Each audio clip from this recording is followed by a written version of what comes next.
गणपति बप्पा मोरया। आप सबका स्वागत है मेरे चैनल में। आज हम सत्यनारायण भगवान की व्रत कथा सुन रहे हैं, जो कि बहुत ही पुरानी कथा है और हमारे ग्रंथों में इसका वर्णन भी है। सत्यनारायण भगवान की कथा। सत्य को नारायण विष्णु जी के रूप में पूजना ही सत्यनारायण भगवान की पूजा कहलाता है। ओम नमो भगवते वासुदेवाय। सत्यनारायण भगवान की जय हो, विष्णु भगवान की जय हो। सत्यनारायण व्रत कथा इस प्रकार है। व्यास जी ने कहा, एक समय की बात है कि तीर्थ स्थान में शौनकादिक 88,000 ऋषियों ने पुराण वेता श्री सूत जी से पूछा कि हे सूत जी, इस कलयुग में वेद विद्या रहित मनुष्यों को प्रभु भक्ति किस प्रकार प्राप्त होगी तथा उनका उद्धार कैसे होगा। हे मुनि श्रेष्ठ, कोई ऐसा व्रत अथवा तप बताइए जिनसे करने के बाद थोड़े ही समय में पुण्य की प्राप्ति हो जाए और मन वांछित फल भी मिल जाए। हमारी प्रबल इच्छा है कि आप हमें कोई ऐसी कथा सुनाएं। तो सूत जी बोले कि हे वैष्णव में पूज्य, आप सभी ने प्राणियों के हित एवं कल्याण की बात पूछी है। अब मैं उस श्रेष्ठ व्रत को आप लोगों से कहूँगा जिसे श्रेष्ठ मुनि नारद जी ने श्री लक्ष्मी नारायण भगवान से पूछा था और श्री लक्ष्मी नारायण भगवान ने मुनि श्रेष्ठ नारद जी को बताया था। आप सभी श्रेष्ठ गण इस कथा को सुने। मुनि श्रेष्ठ नारद दूसरों के कल्याण हेतु सभी लोकों में घूमते हुए एक समय मृत्यु लोक में आ पहुँचे। यहाँ बहुत से योनियों में जन्मे प्रायः सभी मनुष्यों को अपने कर्मानुसार अपने कष्टों से पीड़ित देख करके उनको विचार आया कि किस यत्न के करने से निश्चय ही प्राणियों के कष्टों का निवारण हो सकेगा। मन में ऐसा विचार करके श्री नारद विश्वलोक गए।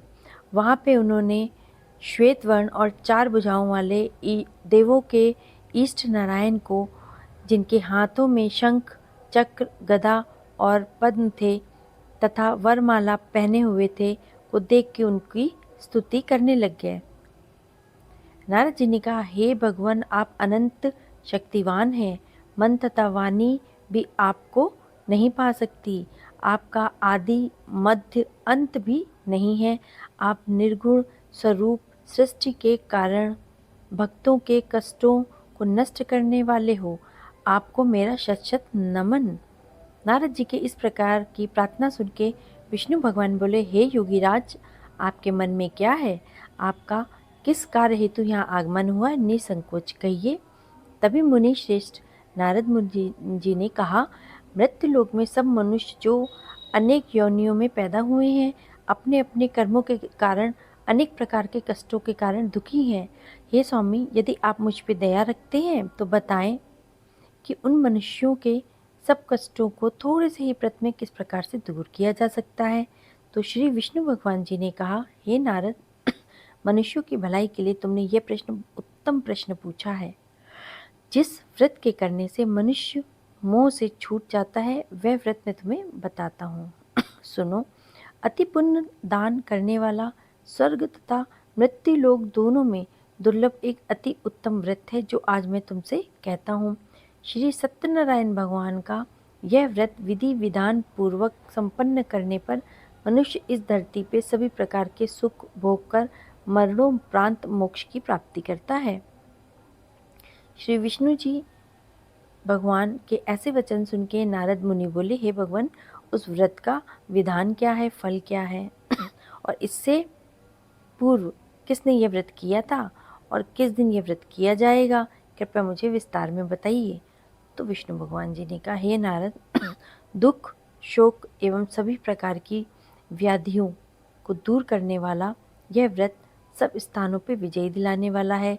श्रद्धा और भक्ति के साथ किसी भी दिन मनुष्य संध्या के समय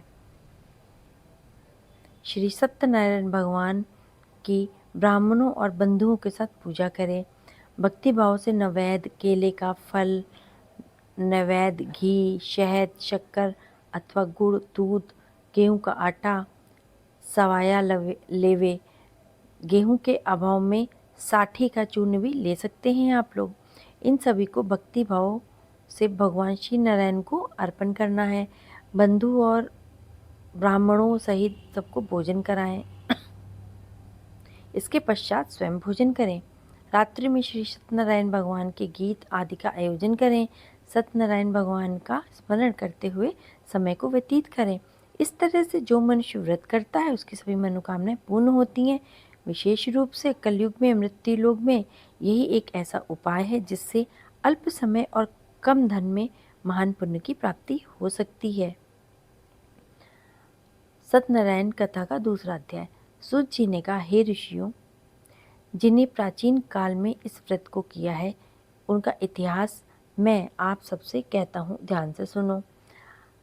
अति सुंदर काशीपुर नगरी में एक अति निर्धन ब्राह्मण वास करता था।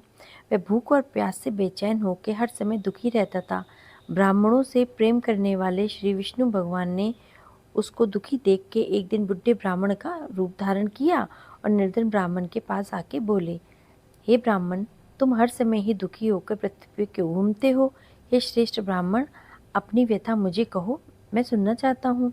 कष्टों से घिरे हुए इस ब्राह्मण ने बोला, मैं निर्धन ब्राह्मण हूँ, भिक्षा के लिए पृथ्वी पे मारा मारा फिरता हूँ। हे भगवान, यदि आप इससे मुक्ति पाने का मुझे कोई उपाय जानते हैं तो कृपा कर मुझे बताएं। बूढ़े ब्राह्मण का रूप धारण किए हुए श्री विष्णु भगवान जी ने बोला, हे ब्राह्मण, श्री सत्यनारायण भगवान मनवांछित फल देते हैं, इसीलिए तुम उनका विधि पूर्वक पूजन करो, जिसके करने से मनुष्य सब दुखों से मुक्ति पाता है। दरिद्र ब्राह्मण को व्रत का संपूर्ण विधान बता के बुढ़े ब्राह्मण का रूप धरे श्री सत्यनारायण भगवान जी अंतर्ध्यान हो गए। बुढ़े ब्राह्मण ने जिस व्रत को बतलाया मैं उसको अवश्य विधि विधान सहित करूँगा, ऐसे निश्चय करके वह दरिद्र ब्राह्मण घर चला गया। परंतु उस रात उसको नींद ही नहीं आई। अगले दिन वो जल्दी उठा और सत्यनारायण भगवान जी का व्रत करने का उसने निश्चय किया। भिक्षा मांगने के लिए चल दिया। उस दिन उसको भिक्षा में अधिक धन मिला, जिससे उसने पूजा का सारा सामान भी खरीद लिया और घर आके अपने बंधु और घर वालों के साथ विधि पूर्वक भगवान श्री सत्यनारायण भगवान का व्रत किया। इसके करने से वह गरीब ब्राह्मण सब कष्टों से छूट के अति धनवान हो गया। उस समय से वह ब्राह्मण हर माह से व्रत करने लग गया। सत्यनारायण भगवान के व्रत को जो भी शास्त्र विधि के अनुसार श्रद्धा पूर्वक करता है वह सब तरह के कष्टों से मुक्ति पाता है। जो भी मनुष्य श्री सत्यनारायण भगवान का व्रत करेगा वह सब कष्टों से छूट जाएगा। इस तरह नारद जी ने सत्यनारायण भगवान का कहा हुआ यह व्रत मैंने तुमसे कहा। हे श्रेष्ठ ब्राह्मणों, आप और जो इसको सुन रहा है उसकी सबकी मनोकामनाएं पूर्ण कहें। ऋषि बोले, हे मुनिवर, संसार में इस विपत्ति से सुनकर किस किस ने इस व्रत को किया है, हम सब सुनना चाहते हैं। मुनि ऐसा बोले तो सूत जी ने जवाब दिया कि हे मुनिवर, जिस जिस प्राणी ने इस व्रत को किया है अब तुम उनकी कथा सुनो। एक समय एक धनी ब्राह्मण बंधु और बांधवों के साथ शास्त्र विधि के अनुसार अपने घर पर श्री सत्यनारायण व्रत कर रहा था। उसी समय एक लकड़ी बेचने वाला बुढ़ा वहाँ पे आया। उसके सर पे लकड़ी का गट्ठर रखा हुआ था और ब्राह्मण के घर मकान के यहाँ वो आ गया। बाहर वहीं पे उसे बहुत तेज प्यास लगी तो बेचैन लकड़हारे ने व्रत करते देखा। वह प्यास को भूल गया।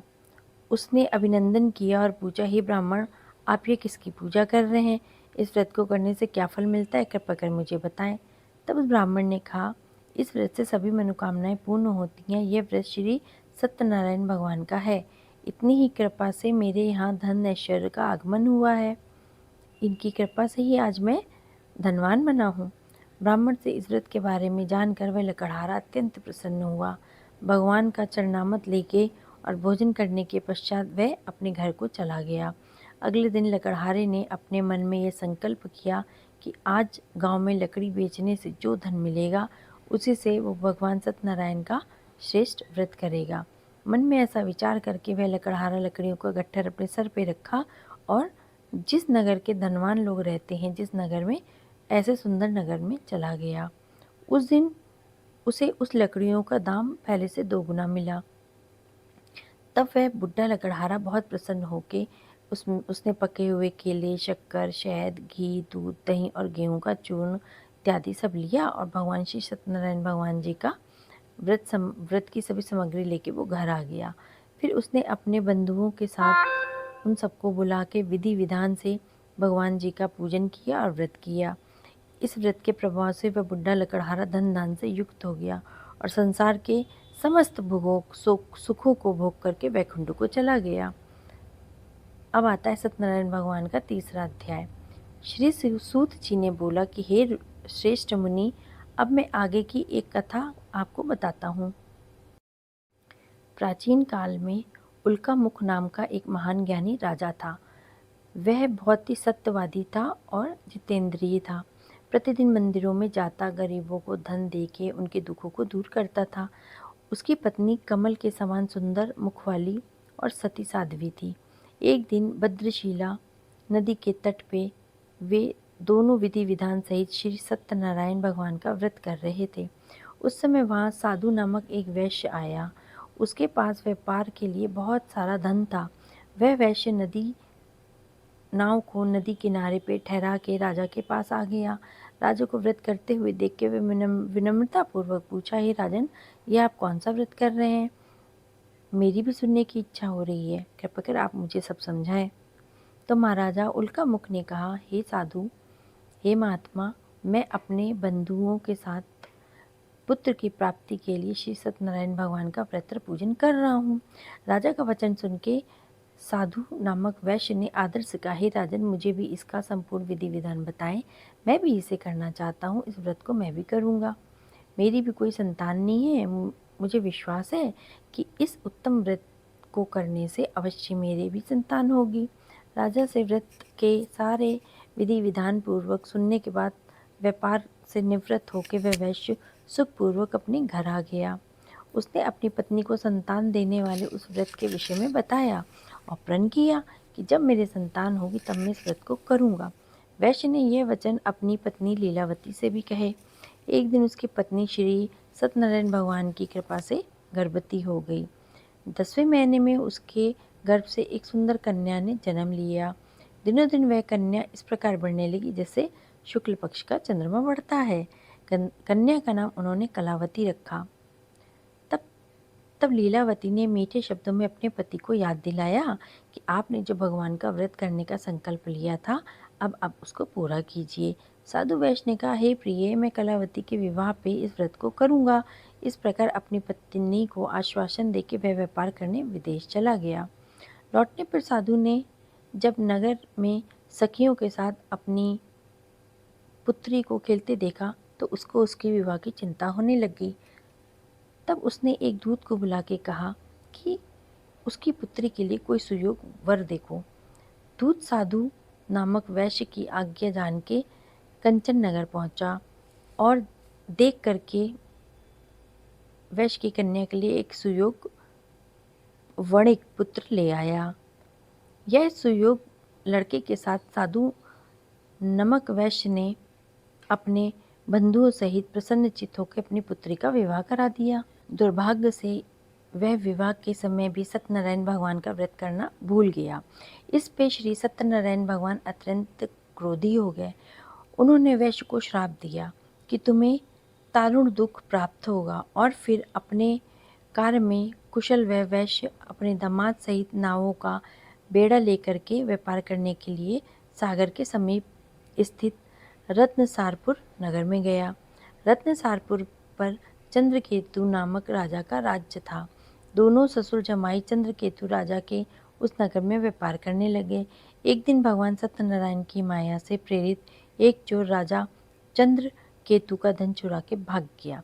राजा के दूतों को अपने पीछे तेजी से आता देख के चोर ने घबरा के राजा के धन को वैश्य की नाव में छुपा के रख दिया, जहाँ वे ससुर और जमाई ठहरे हुए थे वहीं पे, और वो खुद भाग गया।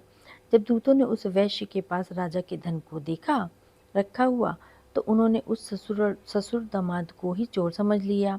वे उन ससुर दामाद दोनों को बांध करके ले गए और राजा के समीप जाके बोले कि आपका धन चुराने वाले ये 2 चोर हम पकड़ के ले आए हैं, देखकर आज्ञा दें।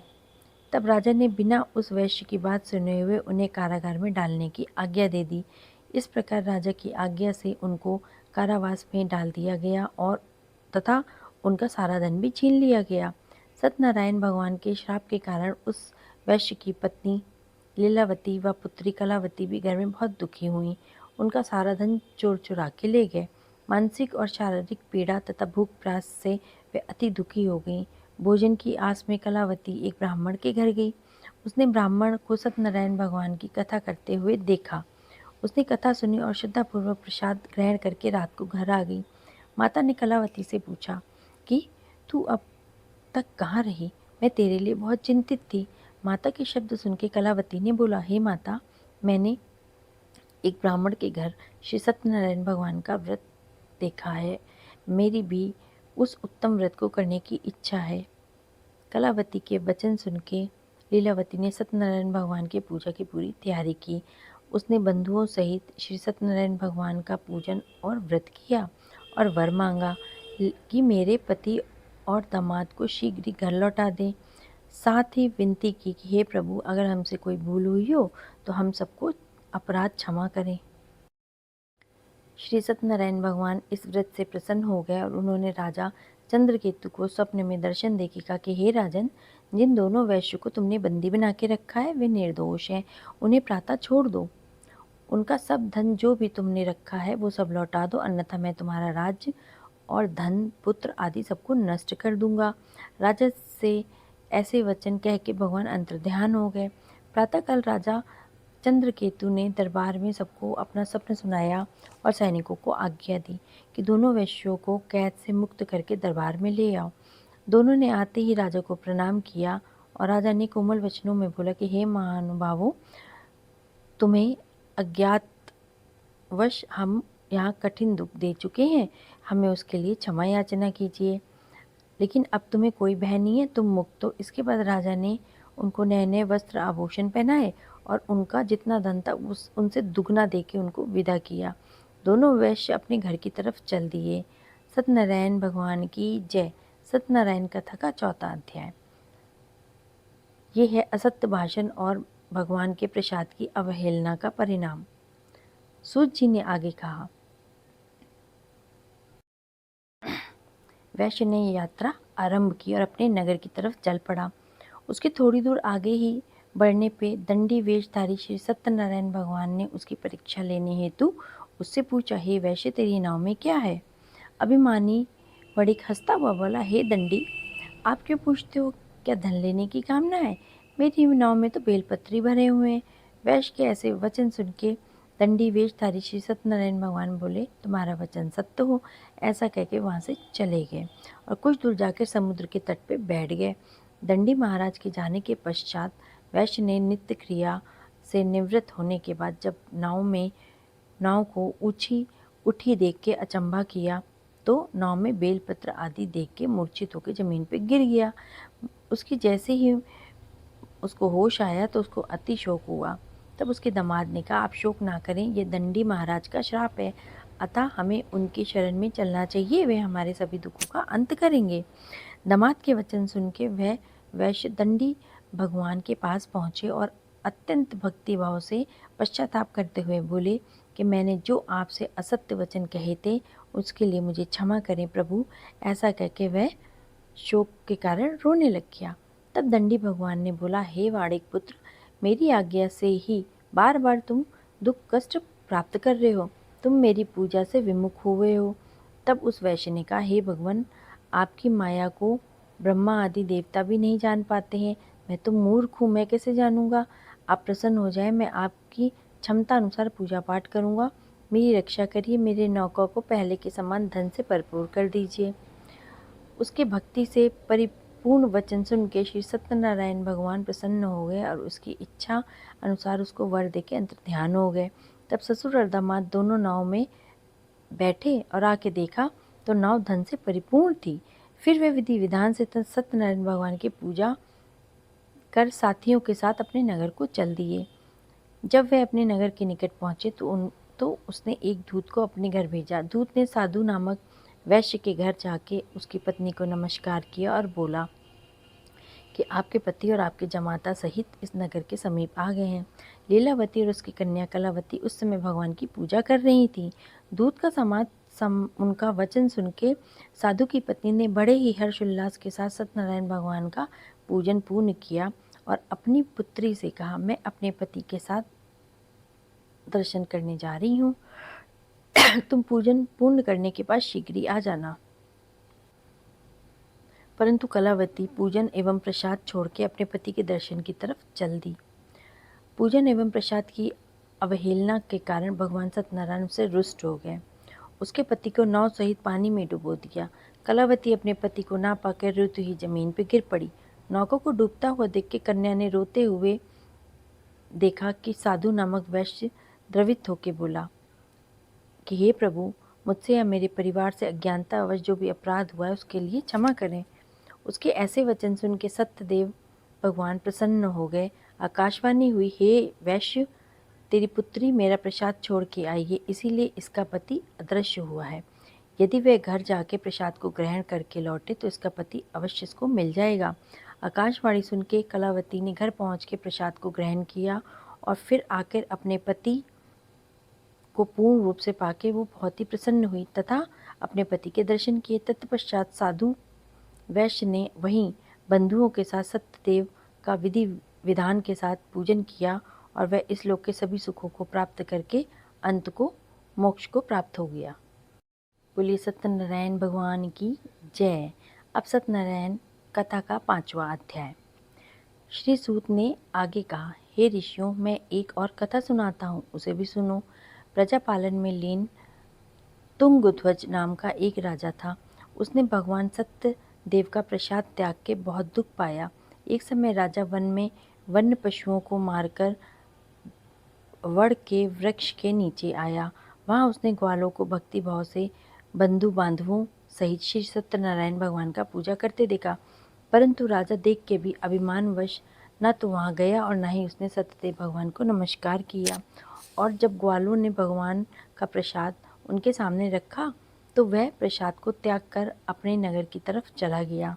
नगर में पहुंच के उसने देखा कि उसका सब कुछ नष्ट हो चुका है। वह समझ गया कि वह भगवान सत्यदेव ने ही किया है। तब वह उसी स्थान पर वापस आया और ग्वालों के समीप गया। विधि पूर्वक पूजन और प्रसाद को ग्रहण करने के बाद उसने सत्यनारायण की कृपा से सब कुछ पहले जैसा ही प्राप्त कर लिया और दीर्घ काल में सब सुखों को भोग करके स्वर्गलोक चला गया। इस प्रकार से जो मनुष्य इस परम दुर्लभ व्रत को करेगा, श्री सत्यनारायण भगवान की कृपा से उसे धन धान्य की प्राप्ति होगी, निर्धन धनी होगा और बंदी बंधन से मुक्त होगा और निर्भय हो जाएगा। संतानहीन को संतान प्राप्त होगी तथा सब मनोकामनाएं पूर्ण होंगी और अंत में वह वैकुंठ धाम को चला जाएगा। इस प्रकार से ये सारी कथाएं जो हैं वो सत्यनारायण भगवान की कथा को समर्पित हैं। सत्यनारायण भगवान की जय। विष्णु भगवान की जय। लक्ष्मी मैया की जय। हर हर महादेव।